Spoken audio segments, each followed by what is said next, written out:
Eduardo Bolsonaro do PL a 4 anos e 2 meses de prisão em regime semiaberto. A decisão foi unânime.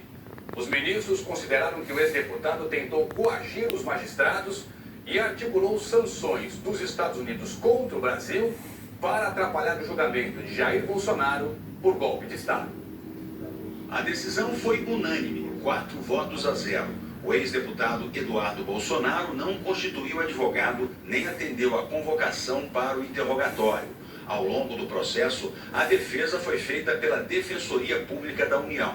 Depois da leitura do relatório do ministro Alexandre de Moraes, o subprocurador-geral da República, Antônio Etílio Magalhães, pediu a condenação de Eduardo Bolsonaro por coação em 3 acusações principais.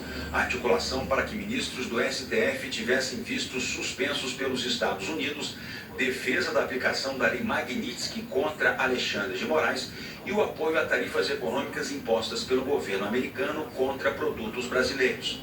O procurador apresentou mensagens, declarações e entrevistas do réu que comprovariam a atuação de Eduardo Bolsonaro para tentar impedir o julgamento do pai, o ex-presidente Jair Bolsonaro, por liderar uma tentativa de golpe de Estado. A PGR pediu a condenação do ex-deputado. Parece que essa é uma situação relativamente simples sob o ponto de vista da persecução penal. Há um tipo penal que diz que coagir a autoridade judiciária com o fim de favorecer terceiro é crime de coação no curso do processo. E há todo um elemento, todo um contexto fático e um conjunto de provas evidenciando que essa coação efetivamente existiu.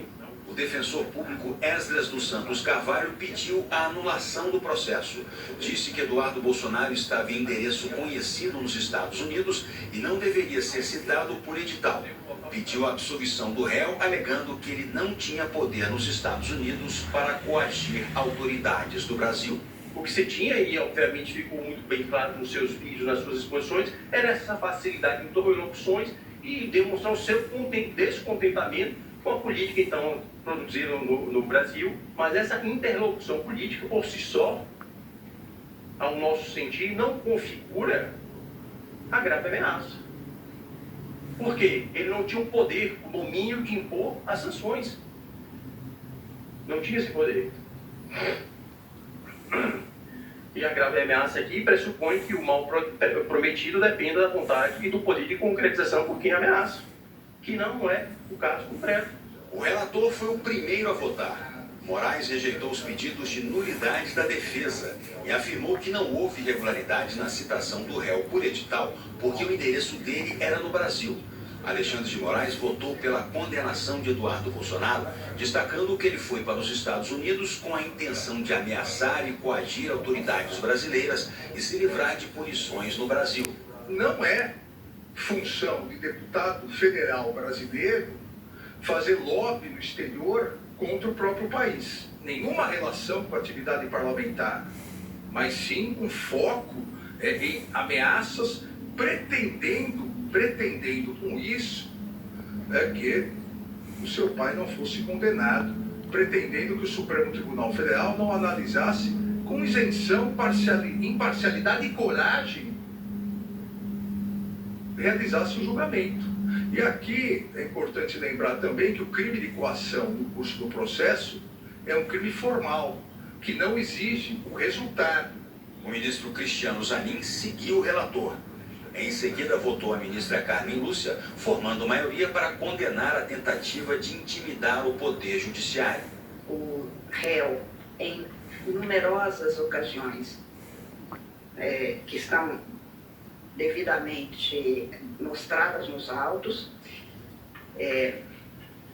manifestou, comprovou e deixou registrado em imagens, em falas, que ele estava atuando no sentido de impedir aquele julgamento, de fazer pressão para que aquele julgamento, especialmente da Ação Penal 2668, não acontecesse, às vésperas e com a continuidade de que haveria consequências gravosas para os julgadores, numa sucessão de atos que comprovam um percurso criminoso do réu para coagir os jogadores. O voto do presidente da primeira turma, ministro Flávio Dino, formou unanimidade para condenar Eduardo Bolsonaro.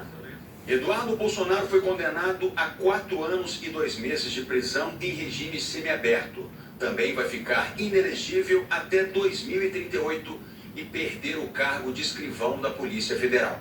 A defesa ainda pode recorrer.